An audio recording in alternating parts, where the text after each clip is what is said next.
All right, here we are. We're in week 15. Pretty I can't believe we're profitable. already on week 15. It's almost I over. know. It's crazy. Don't even say that. I mean, it is 2 months or something. Don't even say that. 2 months. I think I asked you this maybe in the last cast, but 15 weeks, and how many of those weeks haven't been profitable on our side? One, 3, maybe two. Two. Maybe. I mean, I've had a couple of very not profitable weeks. You, on the other hand, have been doing very well. This is a syndicate effort. We pick each other up. We were talking about just like a year recap before we came on. Sean picked us up last spring when we needed him most with the NBA plays. Mike, you picked us up. We had a lot of tough finishing positions last year on the golf round, but those outrights that you hit, huge. We pick each other up on TYP. That's how we do it. How we do it.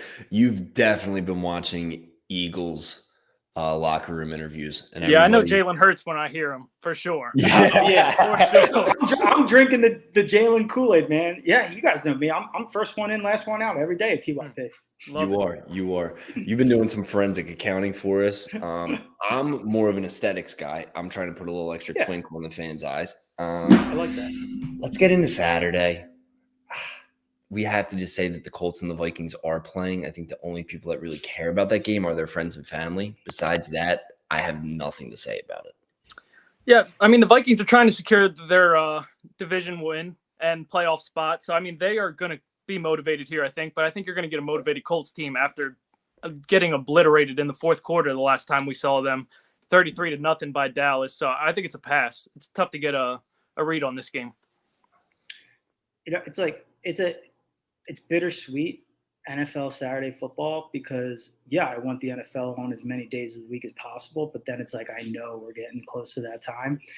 But, it's not a terrible game to open it up. This is one of those games where the market's telling me one thing and my gut's just telling me another. So that's why I'm ultimately going to pass like Sean is. I think Minnesota – no, they're not as strong as a team as maybe they've been made out to be throughout the year. We know how many close games they've been in. We've seen the memes, like if you've had all their one-score games flip, right? Like what are they, like 2-12 or like 1-11, whatever it is. I still think they're a pretty solid team. I don't get – there's a lot of love on the Colts this week on the market. Mm-hmm. They're generating almost 80% of the money on about a third of the tickets. And so that line's come down from 5.5 all the way down to 3.5. So to me, it's like the ship's already sailed on the Colts, if that is the sharp play. Just my guts just telling me Minnesota gets this done this week. Whether it's by a field goal or 4, I'm not sure. But I'm going to pass it. Ultimately, I think Minnesota gets the win and takes the division now. Minnesota should get the win. Minnesota should handle business. Minnesota should have done these things for multiple years. My biggest concern is what the Vikings historically do is start to crumble late in the season when it matters. I don't think that that's going to happen, but I'm not going to be surprised. I think 3.5, we're late on the number. Let it go. But I'm not willing to back the Vikings at 3.5 either in this spot. Let's move on. This is an interesting matchup. We're in Cleveland. Deshaun cannot score the rock. And the Ravens, Sean's pointed out to me, since getting Roquan, number 1 run defense in the league.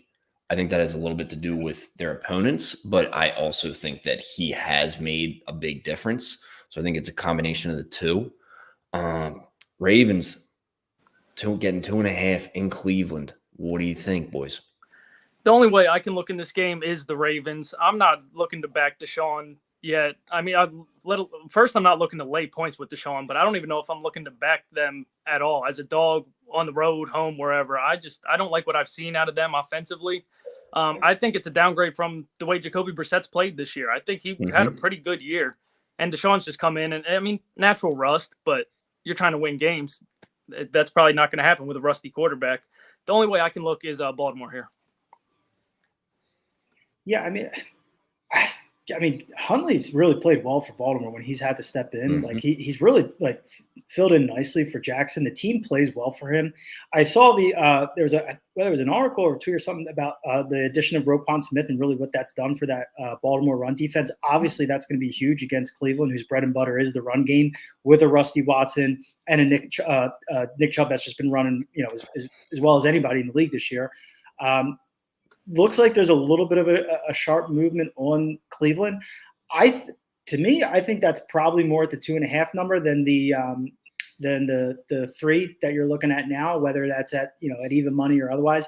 I probably would play Cleveland more towards the 2.5 line than anything else. But yeah, again, like I'm on the Cleveland side, Sean, but like just on the lean, that's what side I'm leaning. Not much else to it. I just think with the way the quarterback situation is, and for both teams, really, it's just not a lot of confidence for either team for me to pull the trigger on this one.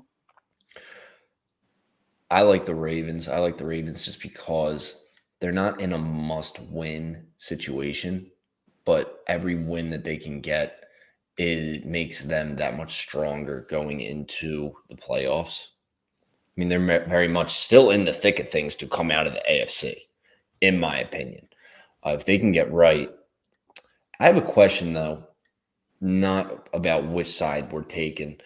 Do we think that the Deshaun thing has even hurt Cleveland's locker room more?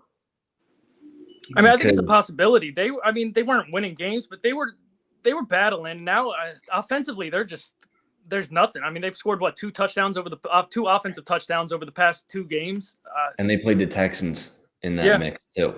And I've heard from like NFL players, obviously not personally, but just online or whatever, that Jacoby Brissett is the man. So I could see taking that guy out and putting Deshaun with everything he's going through. I could see that affecting the locker room. I don't know why I have like such an affinity for like backup quarterbacks and like journeymen. Like I've always liked Jacoby Brissett.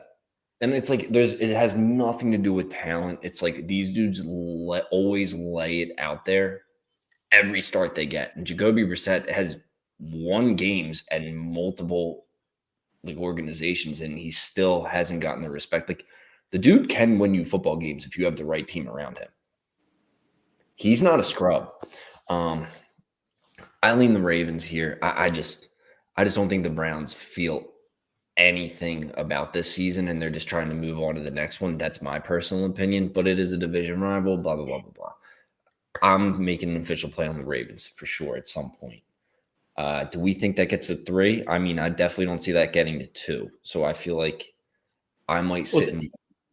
You could snag the 3 if you want. You're going to lay a little bit more juice at the 3, but you could snag that if you like. Probably laying 20 cents at the 3. Yeah. I might sit and wait and see what that does. But if that goes to 3, Baltimore is an easy trigger pull for me. Let's get to the night game. I don't believe in grown men being afraid of the cold. I believe in that. You can't beat the heat, but the cold you can knock out of your head. That's a fact. And all these dudes are talking about how Miami had the heaters in California at 55. Now they're going to Buffalo. I'm not a believer in that. But I also hate fading the Bills in a spot that do the Bills get too much love by the bookmakers every single week? Yes. Yeah, they got the Chiefs tax on them. They get a 1.5 extra every week, I feel like. Yeah. A full touchdown at this point, that's a lot of points in a division game. Yeah. I don't care where or when it is. That's a lot of points. Yeah, absolutely. Especially for a team that hasn't been able to get margin on anybody in over a month. I mean, they're winning 1-score games right now. Mm-hmm. They're battling with everybody, and it doesn't matter who they're playing. Yeah. Yeah, I'm making Miami an official play. I mean, cheating a little bit because I snagged the hook earlier in the week. But even at 7, I still think it just like for the reasons you guys are saying. I just think it's too many points for this divisional matchup. The temperature being the temperature. Listen, we're Eagles fans, right? We all know how that temperature shit works when we talk about, go back to the nightmares of the last game at the Vet, right? We all know how that temperature thing plays out, right? Mm-hmm. I don't think it means a whole lot. I think Miami's going to come ready to play. I'm ready to back a healthy Tua Tagovailoa catching the touchdown and a hook against a Buffalo Bills team. To Sean's point, that hasn't looked fantastic in the last couple of weeks. They've gotten the job done, from a football perspective, but from a betting perspective, lost with them laying the 9.5 last week. They're not covering the big numbers, and I just think this is way too big of a number for just a couple of weeks ago. That for a Miami team, you want to talk about the books, charging a little extra for a team. I mean, Miami was getting way too much love as of a couple weeks ago. So I think it's actually a nice buy low spot on Miami. As long as Tua stays healthy and gets through the game, I think they're definitely within a touchdown in this game. I'm with you. Miami's going to be an official play for me tomorrow as well. It's a sharp play too. A lot of firepower. Von Miller not being there.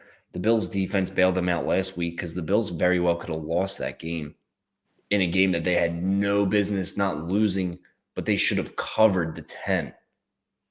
So there's just something about that team, the way that team's closing out games that I'm not a big fan of right now. But they're notorious for choking.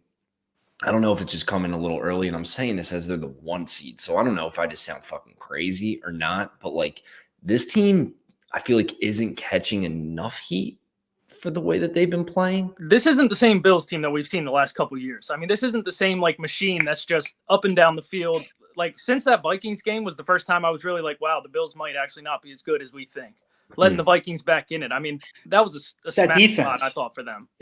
I think it's the injuries on defense that have mounted up for the Bills. I mean, they're missing. I mean, between the key players are missing on defense, and I just don't think it's as strong as it was last year. And it was, we talked about all through last year about how that was where they stepped up to make that push in the playoff run. They came up short, but you would expect that defense to play at that, similar level this year. I just don't think it has, just because of, lack of availability from a couple key guys.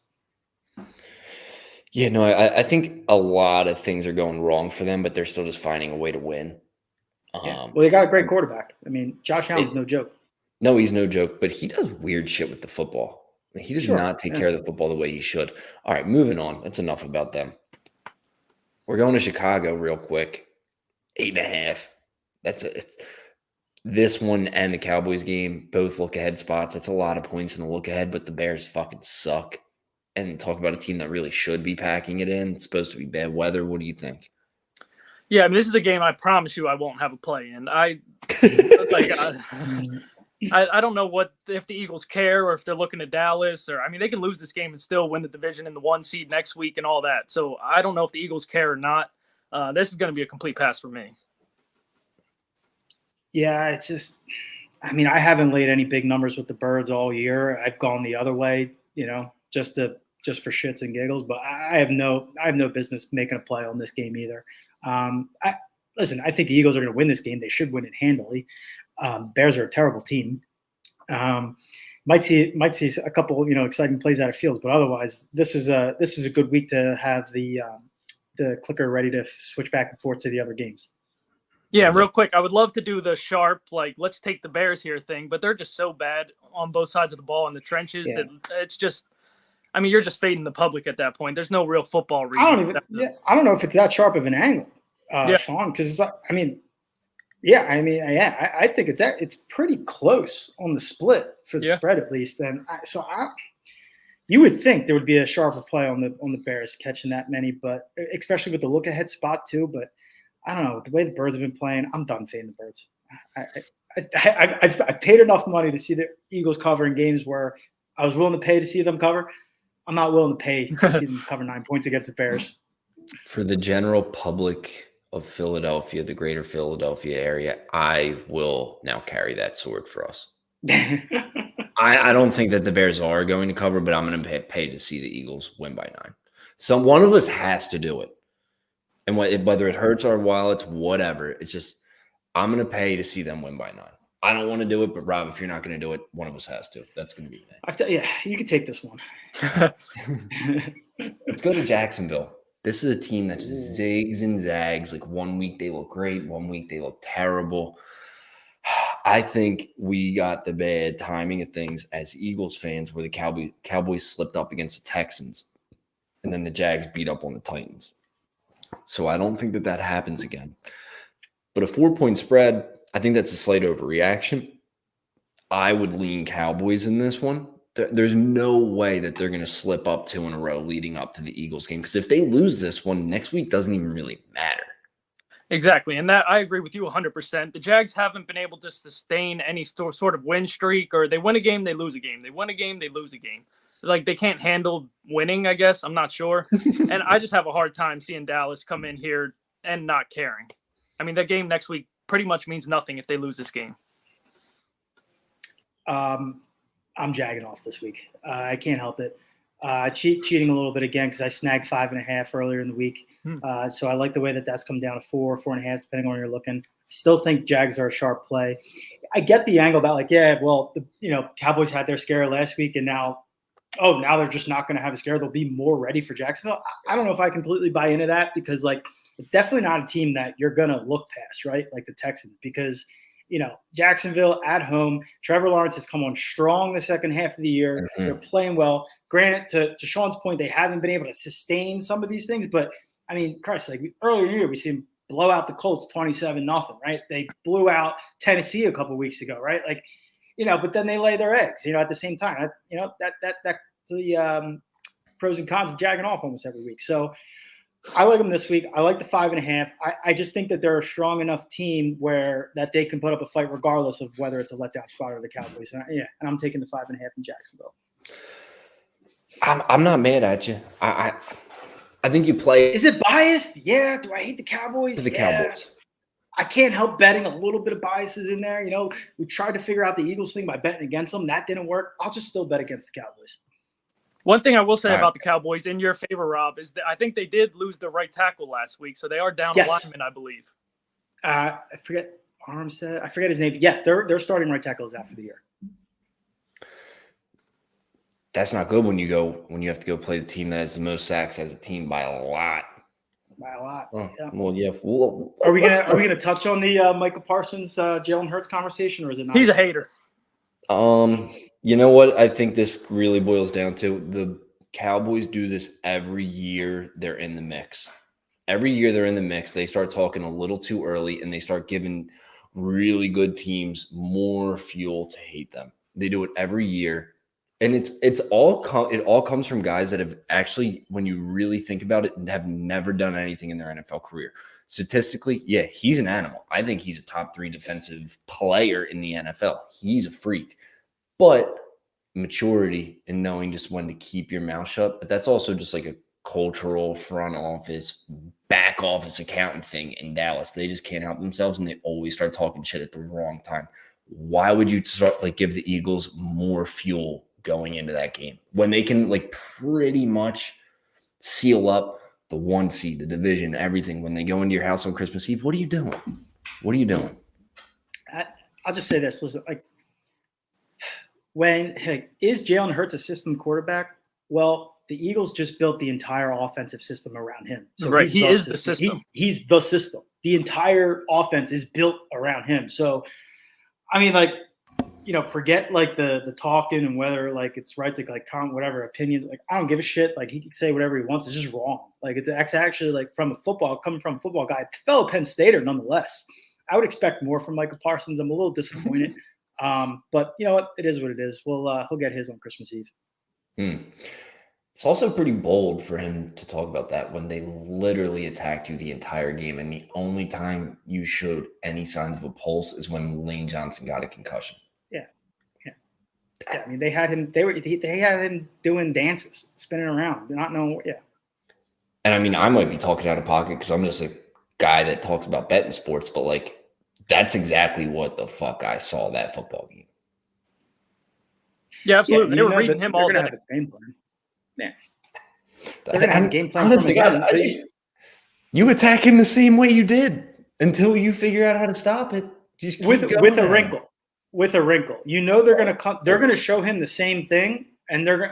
I have all the faith in Sirianni and Steichen to just kind of develop something to kind of toss him a little, just keep him off balance, right? Because I think that's the point that they made in that first game with a guy like Parsons, who I believe he's the defensive player of the year. I think he's the best pass rusher in the league. I do believe that.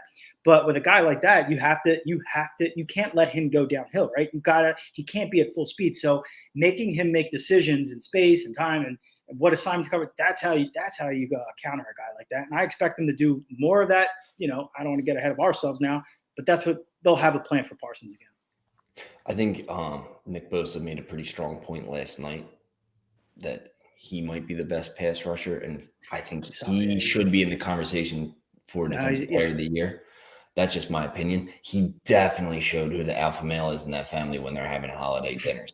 It ain't Joey. It ain't Joey Bosa. That's a flying fact of life.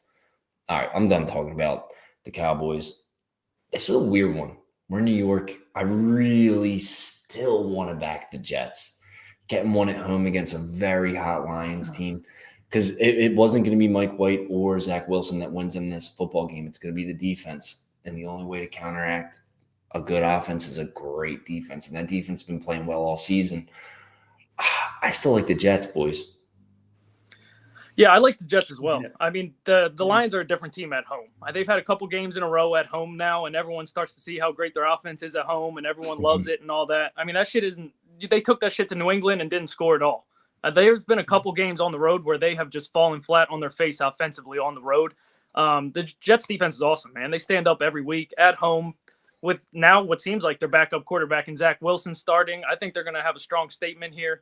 I lean to the under, and I'm close on the Jets, but, man, I fucking hate Zach Wilson. I don't know if I can do it. You do. That might be your second most hated player in the NFL. He's just not good. I know, clearly not. And he doesn't have the locker room, right? So it's like, how much can you trust the guy, or how much confidence can you have in a guy that even us sitting here today can tell that he doesn't have that locker room, right? I don't see anything in the market on the books to make me say one thing or another. But for whatever reason, my gut tells me the Jets win this game. I agree. Everybody's super high on the Lions right now. Really tough spot for them. Everybody's down on the Jets. It's probably a Jets money line play now rather than later. I think this game gets. I can't see it being out. Too far outside of a pick'em come Sunday. Yeah, no, me neither. Also, I think that what's his name? Quentin Williams. Do I have that right? Jets. Quentin Williams. Quentin Williams. He's working his way into being the best interior lineman in the NFL. He's up there. Within the next year or two, he's going to be a household name. I think he's already top 5 tackles. For sure. I agree. I mean, he's a beast. Yeah, solid.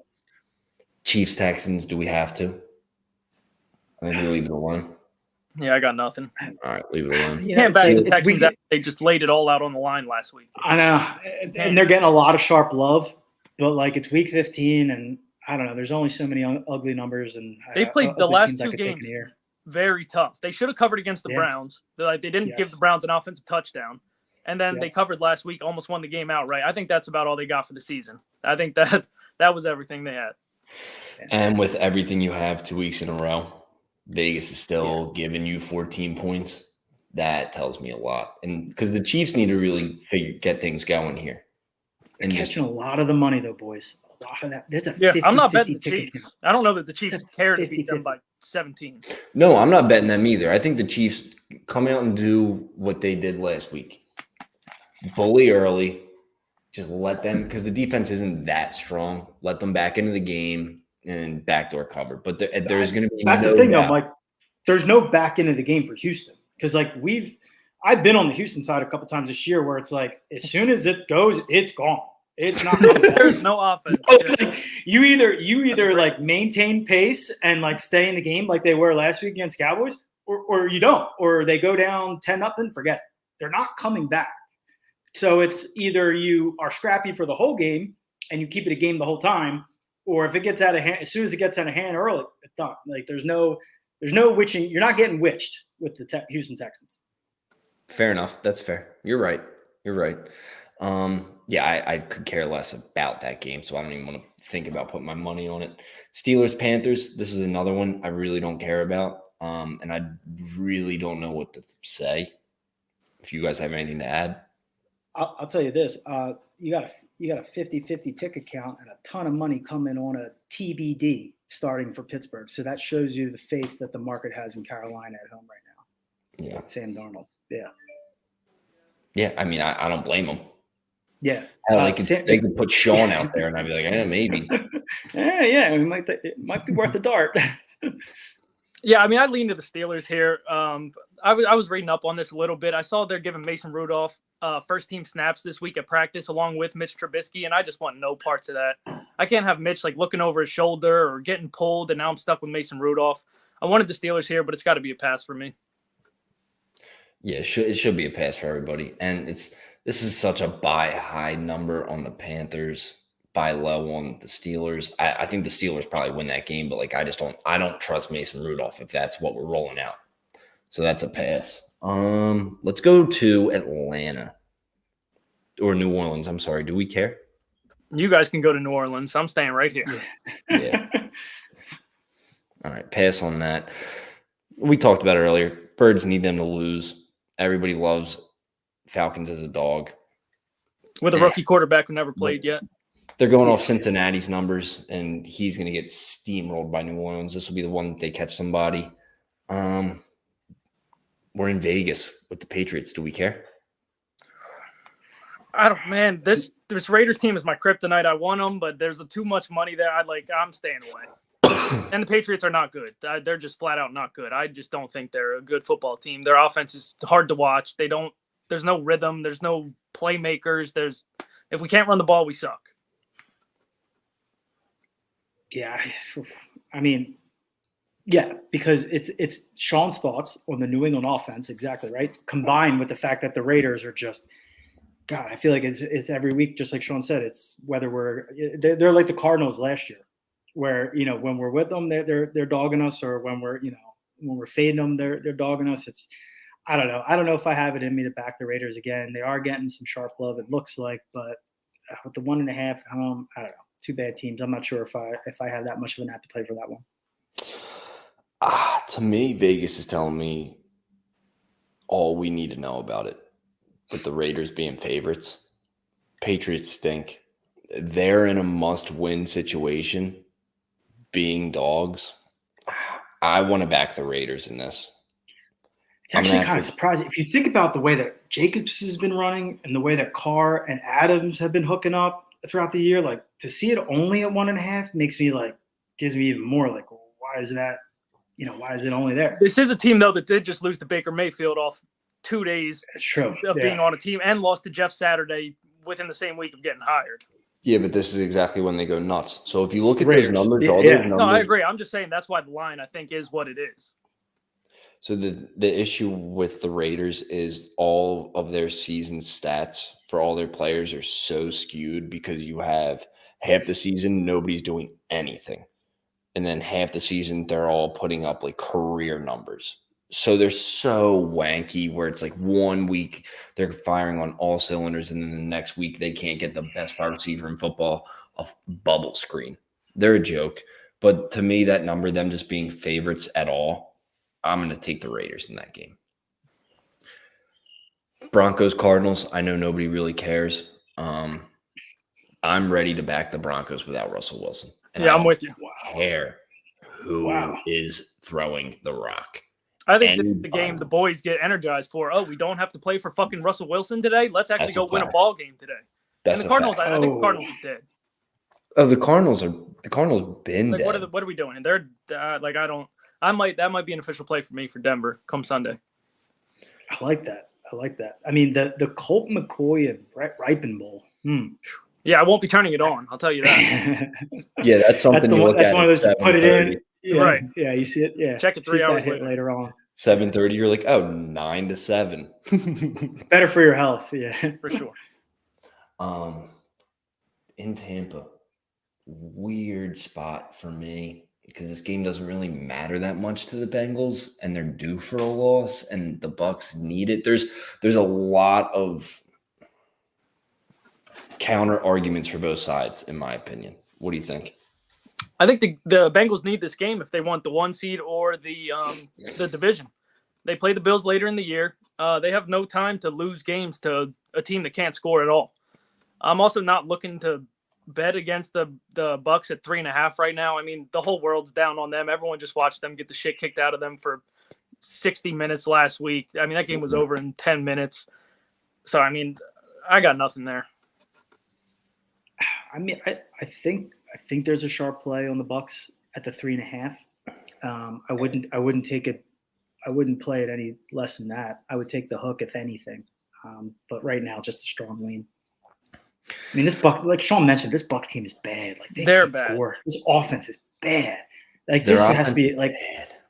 it has to be one of the worst first down offenses, I think, in the history of the league. Like, it has to be. Like, they can't move the ball at all. And they're like, like, I don't feel bad for Tom Brady, but like, they're just getting nothing going, No, and it doesn't make any sense either. There's miscommunications. And I mean, they act like they all just got together on the same page this year. I mean, they've been on the same team for 3 years now? Like, why do we not know where we're supposed to be at? It's one thing when, like, you see Brady, like, getting hit in the mouth or getting hit. We know he gets pissed, right? Or when things aren't going well on the sideline, we know he gets pissed. But when he doesn't have that go-to, and this is a year, I can't remember last time, he doesn't have a go-to. Like, Mike Evans is Mike Evans, but I'm talking about, like, in terms of, like, Gronk, like that safety blanket almost, right? Because Mike Evans is going to get as much attention as anybody else is going to get right on the field there. But I think that's showing up a lot too for Brady. I don't think he feels like he has someone where he can count on every time. I thought it was going to be Chris Godwin, but they can't get on the same page either. No, that between that and his health. Yeah. That is health. The defense stinks. I saw with Devontae White talking shit to Christian McCaffrey last week while they were down 20 in the first quarter. Said you're too small. I'm like, bro, like, who the fuck are you talking to? Oh, like, man. People forgot you won that Super Bowl. Yeah, that's kind of my issue with that whole team, is that mentality. They're still on a Super Bowl high, but Brady's clearly not. But the rest of the team is just riding that wave. I really don't have a feel for it. I lean Bengals just because the Bucks are terrible, but that line's weird to me. I mean, 3.5 with one Bengals of the hottest teams. A lot.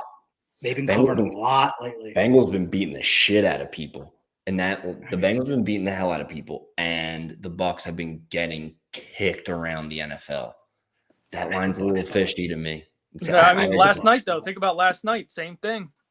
Yeah, but last night, every single person and their mother was saying Seattle. I told you I was in the barbershop, and every single person that walked in was like Seattle. And I'm like, it's not Seattle. It can't be. All right. Let's go to LA. This is actually like a weirdly important game. And I guess they're Chargers -3 with the Titans. I kind of lean Titans here. Just two different cultures and styles of football. Now, you usually lean the tough guy wins, but the Titans look like hell. Yeah, you said it, that C word, that culture. I mean, it's a winning culture versus a losing culture, kind of in its simplest form. But, I mean, the Chargers – getting all their guys back, I do think they're due to come up a little bit. I mean, they've been playing without the receivers damn near the whole year. I mean, they're missing a ton of people, but I still don't think they're that good. So I would lean to the Titans, but that's another team that's not that good. So I'm not playing this game. I think I'd ride with the Titans, Mike. I think I'd make them an official play this week. I like the 3. I like the way I like the way it's shaping up on the book to mark. I think it's a sharp play on the Titans, even if it's only a 3. I mean, for it to be only 3 in the Chargers, I mean, you're telling me that's a pick 'em on a neutral site? I don't know. I mean, I like Tennessee, and I think that the way that they run their offense, and that combined with the solid defense, it just matches up well against that Chargers passing attack. I mean, granted, was Austin Eckler's been unbelievable, had a really good year, but I think Tennessee could do enough to keep it close. I like them. I like adding them at +3. It really just comes down to losers and winners. Vrabel's a winner. I don't even know that guy's name after a couple of years, and I refuse to. That says all you need to know. Losers and winners. Chargers need this game. And I would really like the Titans to get it. And it's pissing me off because I want the Chargers in the goddamn playoffs. They have to be. But it's just so – this is just – historically, this is when the Chargers get a bad loss. That's my thought process. All right, let's go to Sunday night. Sean, you and I have been talking about this game for the better part of a month, and very eager to back it. Tell the people who you're backing. Yeah, I'm definitely backing the Taylor Heineke's here.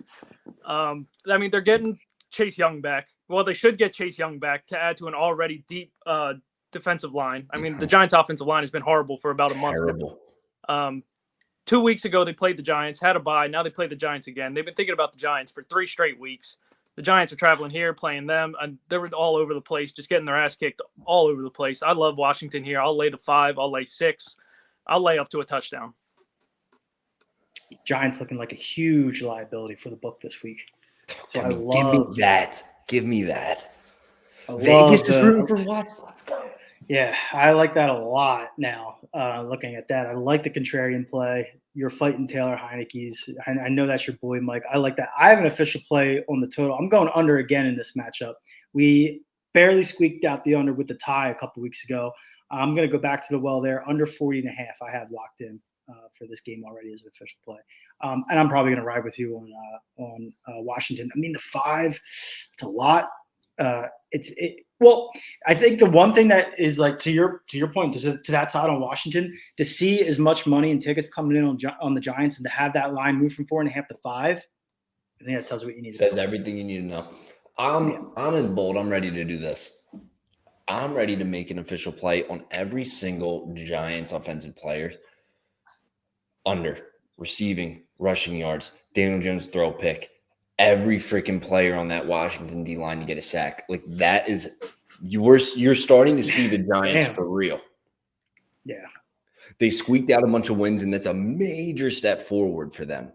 They played tough football in the beginning of the season, but in the end of an NFL season, the cream rises to the top. I'm not saying that Washington is the cream, but they've been rising.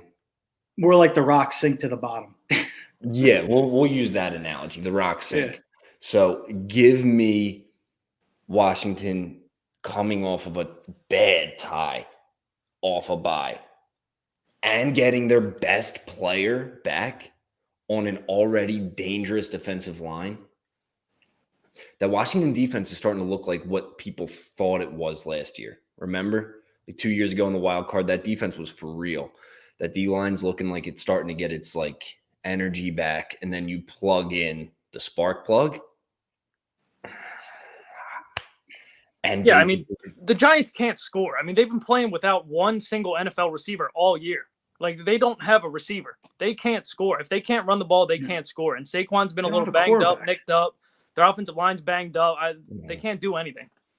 Yeah, no, I'm ready to back back Washington every way on this one. Oh, well, if you're going to do it, multiple unit play for me. If you're going to do that, I would do it now. If you haven't already, it looks like FanDuel has the 4.5 at only -108. That's a great price. There's a lot of 5s out there, and you're catching under standard vig for 4.5. I'd lock that in right now. Yeah, I want to actually real quick. I need to touch on what FanDuel does. I got a lovely email from them today because I haven't been using them. I've been boycotting them since what they did to our cousin. They said a 100% deposit match up to $25. What the fuck do you want me to do with that? Heavy hitter. What the fuck do you want me to do with that? It's like FanDuel's such like a poor man's sports book. Yeah, it's like borderline disrespectful at that point. Yeah, I'm like, do you want to? I could like, what do you want? Whatever. It just don't even give it to me at that. Like, you know what I'm saying? Like, I don't want. In fact, kick me off the app. Don't even let me back in. Pretty much. That annoys me. It's like either give the real boosts, give the real profit boosts that DraftKings does, and if you're going to do a deposit match, do something for it. Like, I'm not just crawling back to FanDuel for $25. I don't know if we've done this. I don't know if we've done this before, but where both of you? What's your go-to shop? DraftKings. Whoever's got the best price. I have loyalty to nobody. That's a good answer. Mine's DraftKings. I like that. I like that. Yeah, no, I mean, I obviously, like we always say, we shop around, right? You got to shop around, but I do like Bet365.